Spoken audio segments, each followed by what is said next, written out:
올 새해 표어를 주보를 보신다면 2013년 교회 표어를 예배가 삶이 되고 삶이 예배되는 교회로 정해봤습니다.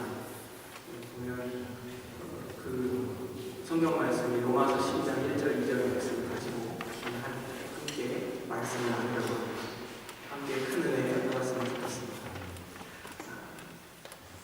아담 안에서 모든 인간은 죄의 세력의 조정을 받는 죄의 노예입니다. 우리 조상 아담이 범죄한 이후에 하나님과의 관계가 끊어진 이후에 모든 인류는 죄의 노예로 살아왔습니다. 그러나 하나님은 그 사랑하는 아들을 통해서 죄의 권세를 파괴하셨습니다. 그리고는 믿는 자를 죄의 통치에서 해방시켜 예수 그리스도의 통치 아래로 옮기셨습니다. 이 점에서 볼 때 믿는 자의 삶은 그리스도의 그 주권에 사로잡히는 삶입니다. 사실 구원이란 우리에 대한 창조주 하나님의 권리 회복입니다. 따라서 그것은 이제 일상생활에서 창조주 하나님의 주권에 대한 그 순종으로 나타나야 하는 것입니다. 인간이 하나님을 반역하고 더 이상 하나님을 창조주로 여기지 않고 스스로의 힘을 의지해서 독립적인 존재로 사는 것, 그것이 죄입니다. 그런데 하나님께서 그리스도를 통해 우리를 구원하시고 그 하나님의 우리에 대한 그 권리를 회복하신 겁니다. 그것은 이제 그리스도의 통치 아래서 우리가 살아가게 됐다는 것을 의미하는 것입니다. 전 삶의 영역에서 그리스도의 주권이 실현되도록 하는 것이 믿는 자의 삶인 것입니다. 이런 의미에서 우리의 예배가 삶이 되고 또 우리의 삶이 예배가 되어야 합니다. 모든 삶의 현장에서 그리스도의 그 다스리심이 실현되도록 하는 것, 그것은 곧 믿음이 순종으로 나타나는 것입니다. 우리가 죄에서 해방되고 그리스도께 순종하는 자들이 되었다는 것은 결코 어떤 추상적인 선언이 아닙니다. 그것은 반드시 이 땅에서 실현되어야 할 것입니다. 그렇지 않다면 우리가 가진 그 복음은 어떤 경건한 말장난에 불과한 것입니다. 우리의 믿음과 순종은 결코 분리돼서는 안 됩니다. 한 예로 인간은 시대의 아들들입니다. 시대의 영향을 끊임없이 받고 그 시대 가운데 살아갈 수밖에 없습니다. 각 시대의 어떤 사상과 사조들, 어떤 정신, 그것에 깊이 물들기 마련입니다. 우리가 알지 못하는 사이에 그 시대의 어떤 큰 흐름 속에 우리도 그렇게 흘러갑니다. 그렇게 생각하고 그렇게 판단합니다. 자기가 의식하지 못한 채 우리는 우리 시대의 어떤 정신과 생각들에 동의하고 있습니다. 그런데 성도는 그것을 분별하고 그 어떤 시대의 정신에도 불구하고 하나님의 나라의 가치와 질서를 따라 사는 자로 서 있어요. 그렇다고 우리가 마치 이 역사와 현실과는 관계없이 두 발을 땅에서 이렇게 띄운 채 아무런 세상과 관련 없이 살아갑니다. 세상의 종교들 가운데에는 산속으로 들어가서 세상과 인연을 끊는 종교도 있고, 꼭 예를 들어 고대 사회의 1세기, 2세기에 보면 사망의 교구들이 있었습니다. 세속을 멀리하고 더 경건하고 하나님께 가까이 가기 위해 세상과 결별하여 사막으로 막 나갑니다. 사막에서 고립되어 사는 것조차도 만족스럽지 못해서 큰 탑을 세우고 공중에 올라가서 앉아있습니다. 그것을 경건의 어떤 발현이라고 생각하는 것이죠. 그런데 우리는 그렇게 사는 사람이에요. 하나님은 그것을 원치 않으십니다. 우리 두 발을 땅에 딛고 우리 우리가 직면하는 그 모든 현실에 대하여 책임감 있게 살아가는 거예요. 그런데 중요한 것은 말씀이에요. 이 시대를 거슬려 사는 거예요. 그것을 하나님이 우리에게 요구하시는 것입니다. 현 시대에는 돈이면 모든 것이 다 되는 세상입니다. 그것을 위해 경쟁하고 무자비해줘도 당연히 받아들여지고 암묵적으로 동의하는 시대를 살고 있습니다. 사람들은 쉽게 억울하면 성공해라 이렇게 이야기합니다. 그리고 그 성공의 과정에서 그리고 성공하고 나면 또다시 다른 사람들을 억울하게 만들기 마련입니다. 이러한 시류를 거슬려 사랑하고 자기를 내어주고 억울함을 감수하며 살아가라고 지금 성경은 이야기하고 있습니다. 너희가 그렇게 할 수 있느냐? 묻고 있는 것입니다. 이와는 또한 반대로 대단히 안정적이고 상식적인 사회 속에서 경쟁의 정도도 심하지 않고 모든 사람들이 젠틀하고 다른 사람을 해치지 않고도 정직하게 살 수 있는 어떤 사회가 있다고 가정해 봅니다. 아무런 위협이 없고 치열함이 없는 사회, 그리고 그 사회가 주는 안정과 평화에 익숙해 있습니다. 그런데 성경은 그러한 가운데 처해 있더라도 성도에게 믿음의 모험을 하라고 요구합니다.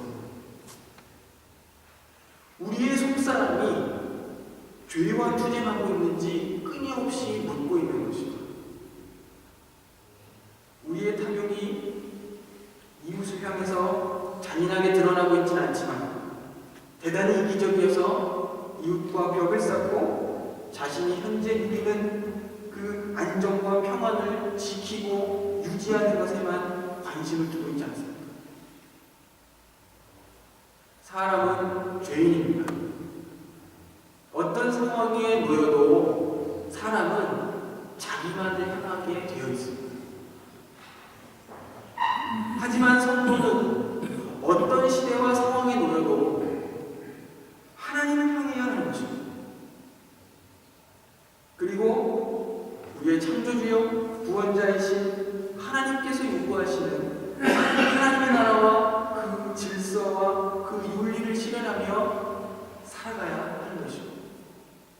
우리는 이것에 헌신하도록 부르받았습니다. 우리가 함께 읽은 로마서에서는 하나님의 의가 나타났다고 선언합니다. 복음에는 하나님의 의가 나타났다. 1장 17절이 선언하고 있습니다. 이것을 로마서의 주제라고도 사람들은 이야기합니다. 이 말은 예수 그리스도로 말미암는 그 구원의 복된 소식이 죄인들에게 선포되었고 예수 그리스도의 그 대속의 죽음이 이제 하나님의 그 의를 만족시켰다는 뜻입니다. 무슨 뜻이냐면 죄는 반드시 정죄받아야 하고 심판받아야 합니다. 그게 하나님의 의입니다. 그런데 그 하나님의 의 앞에서 죽을 수밖에 없는 그 죄인들, 그리스도가 그 죄를 다 지시고 그 모든 심판을 다 받으시는 것, 그 형벌을 지심으로 하나님의 의를 만족시키셨다는 뜻입니다. 그래서 하나님의 의가 나타났다. 이렇게 이야기합니다. 또 한편에서는 이렇게 이야기합니다. 하나님의 의에 대한 이야기하기를 아담에게 그 구원에 대한 약속을 주신 같이 혹은 노아에게도 그 구원에 대한 약속을 주신 같이 꼭 아브라함에게 그 구원의 약속을 주신 같이 이스라엘 백성들에게 그 구원의 약속을 주신 같이 그 약속을 이제 그리스도 안에서 하나님께서 성취하시고 이루셨다. 하나님이 약속을 반드시 지키는 그런 신실한 분이시다. 이런 뜻에서 또한 하나님이 의로우시다. 이렇게도 이야기합니다. 복음에는 하나님의 의가 나타났습니다. 우리 그리스도인의 삶은 이렇듯 하나님의 그 자비와 긍휼 때문에 존재하게 되는 것입니다. 하나님 편에서 구원의 방식을 제시하시고 하나님 편에서 그 구원을 이루셨습니다. 하나님의 이 자비와 긍휼이 없으면 우리는 서 있을 수 없습니다. 하나님이 그 아들을 주시고 성령을 보내셔서 아무런 가치 없는 우리를 하나님의 자녀로 삼아주셨습니다. 이런 엄청난 자비에 대한 우리의 그 합당한 반응은 바로 우리 몸을 하나님이 기뻐하시고 거룩한 산제사로 드리는 것입니다. 아멘. 우리 그리스도인의 헌신, 이것은 사실 하나님의 그 자비하심과 긍휼에 대한 감사의 표현입니다. 그것은 우리가 하나님께 드리는 것이 아니라 우리 받은 은혜에 대한 반응인 것입니다. 그런데 사람들은 이렇게 하나님의 은혜를 말하면 그것이 죄를 조장한다고 생각하는 경우가 있습니다. 그래서 로마서 6장에 보면 하나님의 크신 은혜를 말했더니 어떤 사람들이 얘기를 하고, 그래 하나님의 은혜가 그렇게 크면, 죄 가운데 하나님의 은혜가 더 크면 그래 죄 가운데 거하자. 그건 사실 배은망덕한 사람들이죠. 예를 들면 하나님께서, 예수님께서 말씀하신 어떤 그 탕자의 비유를 예를 들어보십시다. 아버지의 재산을 가지고 외국에 나가서 그 재산을 다 허비하고 미안하고 두렵고 죄송해서 돌아오지 못한다. 그래 내가 죽더라도 아버지 집에 가서 죽자. 내가 종이 되어서 그 집에서 종으로라도 살자. 그리고 아버지 집에 돌아갔습니다. 우리가 잘 알듯이 아버지께서 아들을 끌어안고 그 사랑으로 받고 옷을 갈아입히고 잔치를 벌이고 이렇게 은혜로 우리를 맞아주신 것입니다. 그런데 그 은혜를 입은 자가 거꾸로 그래 아버지는 항상 용서하니까 또 나가자 이렇게 이야기한다면 정말 배은망덕한 것이죠. 은혜가 죄를 조장한다. 그것은 말이 되지 않습니다. 정말 하나님의 은혜를 알고 경건한 자라면, 그 은혜를 깊이 아는 자라면 감사하고 그 말씀을 순종으로 사는 것입니다. 이미 우리 성도된 우리, 하나님의 백성된 우리에게는 아주 옛날과 같은 먼 기억일 수 있습니다. 내가 하나님의 자녀가 되기 이전의 기억을 되살리는 것 쉬운 일이 아닙니다. 한번 해보십시오. 쉬운 일이 아닙니다. 내가 예전에 어떻게 살았지 기억이 잘 나지 않습니다. 무슨 뜻이냐면 우리는 이전에 우리 몸으로 죄를 섬겼습니다. 로마서가 말하기를 그 혀로는 속임을 베풀고 입술에는 독사의 독이 있고 그 입에는 저주와 악독이 가득하고 그 발은 피 흘리는데 빠른지라. 저희 눈앞에 하나님을 두려워하며 로마서 3장 13절 이하에 이런 말씀이 기록되어 있습니다. 그러나 이제는 우리 몸의 지체를 의의 도구로 하나님께 드리고 있습니다. 여러분들을 의식하시지 못하지만 하나님께서 여러분의 그 마음의 방향을 바꿔 놓으셨습니다. 왜 지금 이 자리에 나와서 예배드립니까? 하나님을 예배하고 그 안에서 기뻐하는 것, 그것이 우리의 삶의 본분임을 우리가 어느새 알게 되었기 때문입니다. 내가 말씀을 들어야 그것으로 힘을 얻어 살 수 있다는 것을 알게 되었고, 하나님의 말씀을 쫓아 사는 것이 진리요 생명이라는 사실을 어느새 우리가 알게 되었다는 것입니다. 여러분들은 그 이전에 내가 어떻게 살았는지 기억이 잘 나지 않을 수 있습니다. 예전에는 양심에 아무런 거리낌 없이 나의 욕심을 따라서 내 뜻대로 살았는데, 이제는 예수를 믿고 나니까 내 발목을 잡고 내 갈 길을 붙잡고 내가 해야 되지 하지 말아야 될 것들이 많은 것을 알게 된 것입니다. 그것이 우리가 그리스도 안에 지금 살고 있다는 증거입니다.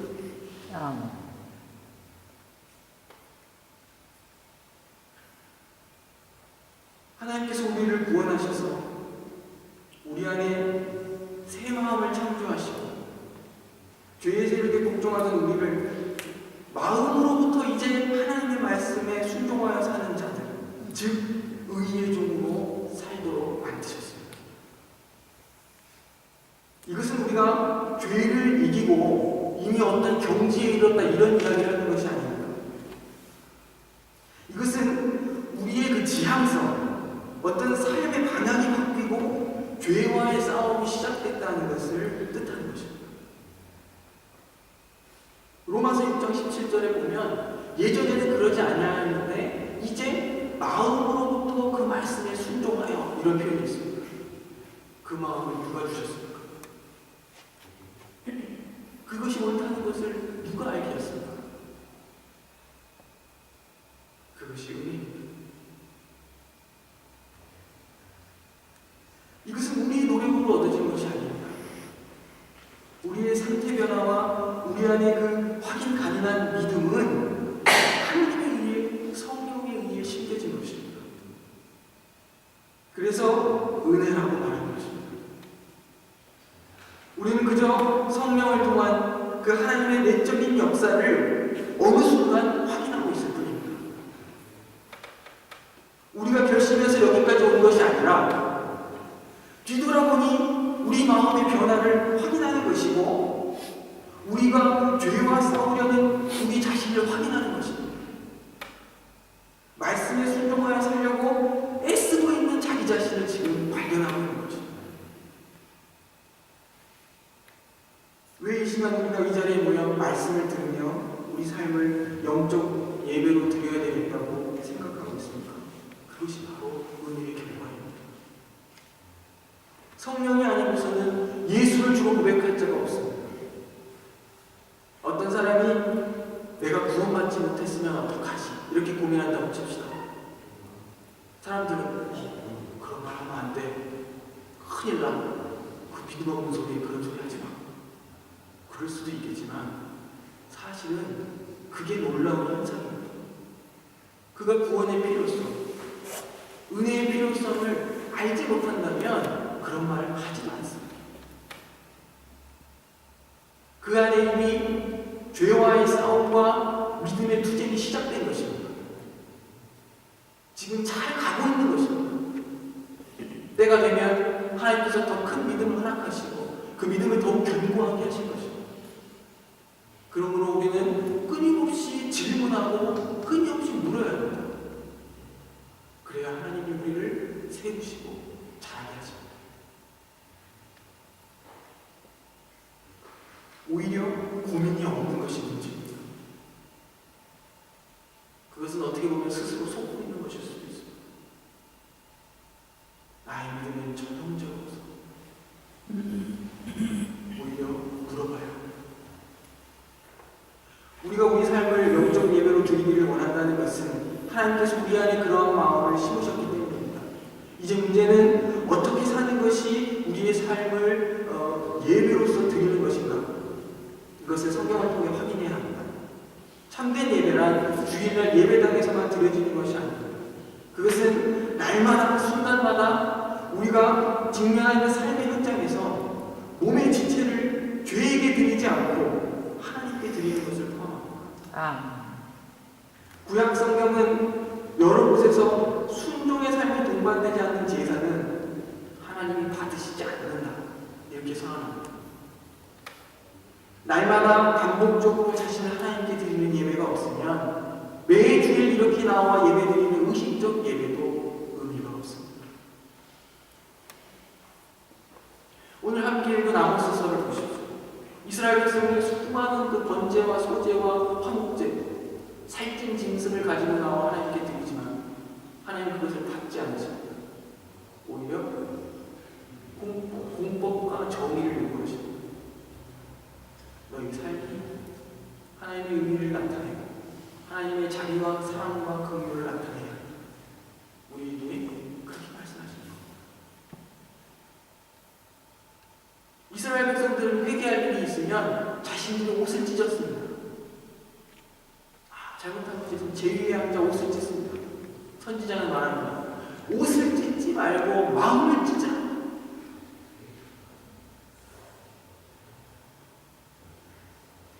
이제 우리의 몸을 어떻게 하나님께 드리는가의 문제가 나와 있습니다. 12장 2절이 말하기를 너희는 이 세대를 본받지 말고 오직 마음을 새롭게 함으로 변화를 받아 하나님의 선하시고 기뻐하시고 온전하신 뜻이 무엇인가를 분별하라. 이렇게 말씀하고 있습니다. 앞서 마음의 새롭게 됨에 대해서 언급했습니다. 우리가 그 죄인인 것에 대한 인식, 구원의 필요성을 알게 된 것, 이 모든 것이 성령을 통해서 역사하신 하나님의 은혜라는 것을 알게 됩니다. 그리고 이제 우리가 죄와 싸우고 우리 몸을 의의 병기로 하나님 하나님께 드려야 한다는 생각을 하게 되었다는 그 사실은 우리의 마음이 새롭게 됐다는 것을 보여주는 증거입니다.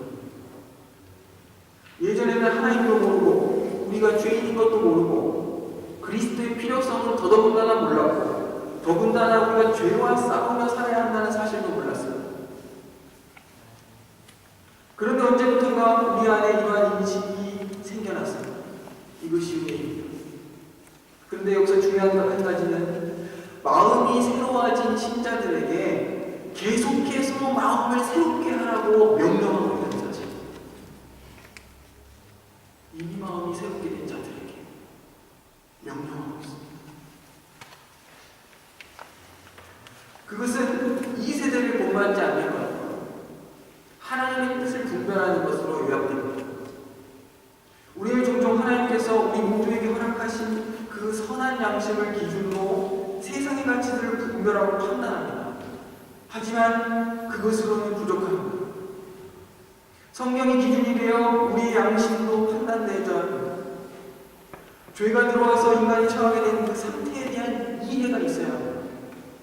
하나님을 더 이상 자신의 창조주와 구원자로 인정하지 않고 인간은 그 불안과 두려움 속에서 스스로 자신을 책임지려는 생각과 자기에 대한 사랑으로 가득하다는 것을 깨달아야 합니다. 그로 인해 어떤 결과가 나타나냐면 싸움이 시작됐습니다. 사람과 사람 사이에 전쟁하고 인류의 역사가 전쟁의 역사입니다. 온갖 차별과 온갖 불의한 일들과 파괴가 일상이 되고 역사는 그러한 방식으로 계속 지금까지 진행되어 오고 또 앞으로도 진행되어 갈 것입니다. 이 세대를 본받지 않는다는 것은 이 거대한 역사의 흐름 속에서 죄인된 인간이 지니고 있는 그 부패한 가치와 사상들과 싸우는 것입니다. 인간에게 죄인된 본성과 싸우는 것입니다. 예수를 믿으면 예를 들어 노예 제도를 철폐하는 것입니다. 예수를 믿으면 돈보다 생명을 존중해야 하는 것입니다. 예수를 믿으면 자기를 위해 다른 사람을 해쳐서는 안 되는 것입니다. 은혜와 긍휼과 고난과 희생의 상징인 그 십자가를 심판의 몸뚱이처럼 휘둘러서는 안 되는 것입니다. 이 세대를 본받지 않는다는 것은 지금 우리가 살고 있는 시대와 삶의 현장을 가리키기도 합니다. 눈앞에 그 경제적인 이익을 최고의 가치로 여기고 무한한 그 경쟁사회로 치닫는 그 세상 속에서 과소비를 통해 경제를 돌리고 심각한 부의 불균형으로 사회적인 약자들을 대량으로 생산해내고 환경을 파괴하고 결국 사람을 희생시키는 그 세상 속에서 교회가 하나님의 선하시고 기뻐하시고 온전하신 뜻이 무엇인지를 분별해야 하는 것입니다.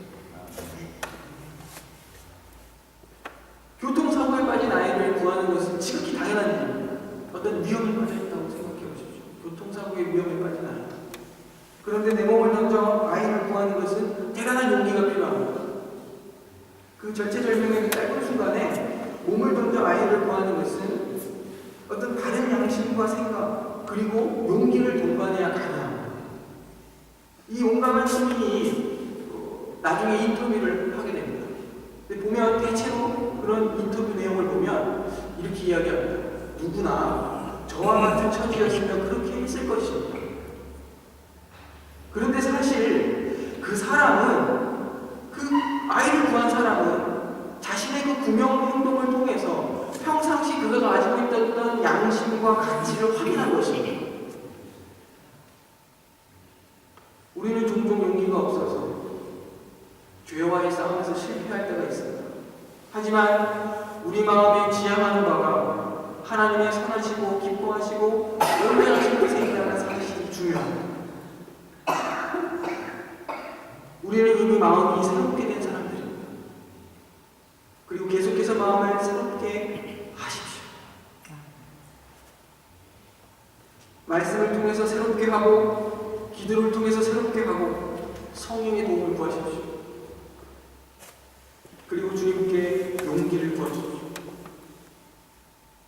하나님께서 우리를 승리로 이끄실 것입니다.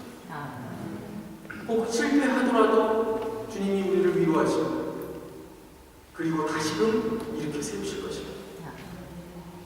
우리의 삶을 영적 예배로 드리고자 몸부림치는 그 성도의 삶에게 하나님께서 큰 위로와 보람과 기쁨 주실 것을 믿습니다. 아멘. 기도하겠습니다. 하나님 아버지, 우리에게 찾아오셔서 믿음 주시고 우리 마음이 하나님을 향하도록 바꾸시고 우리가 더 이상 죄의 노예로 끌려가지 않게 하시고 죄와 싸우는 자가 되게 하시니 감사드립니다. 이제는 마음으로부터 하나님의 뜻에 순종하여 살기를 소원하게 하시고 신자로 살고자 고민하고 몸부림치고 기도하게 하십니다. 우리가 용기를 잃지 않도록 붙들어 주시옵소서. 이 길이 외롭지 않도록 우리를 묶어 주시옵소서. 한 주간 주님의 위로와 격려 속에 믿음의 싸움을 잘 싸울 수 있도록 성령께서 붙잡아 주시기 바랍니다. 존귀하신 예수 그리스도의 이름으로 기도드립니다.